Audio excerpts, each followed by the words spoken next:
భగవన్నామస్మరణను మించినటువంటి రక్షణ సాధనమే లేదండి. నిరంతరం మనస్సులో నమశివాయ నమశివాయ నమశివాయ అనే పంచాక్షర మంత్రం నడుస్తూ ఉండాలి.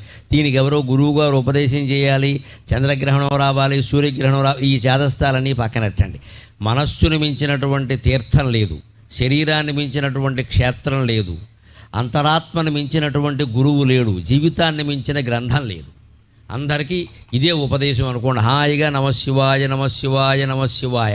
రాత్రి పడుకున్నా సరే నిద్ర పట్టకపోతే నమశివాయ, లేచి మొహం కడుక్కుంటూ ఉంటే నమశివాయ, అన్నం తింటుంటే నమశివాయ, ఎవరన్నా కనపడితే పలకరింపు కూడా నమశివాయ, మీరు ఫోన్ ఎత్తి మాట్లాడవలసి వస్తే నమశివాయ.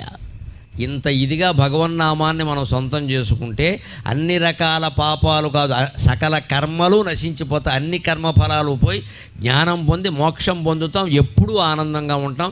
భగవన్నామస్మరణ అంత గొప్ప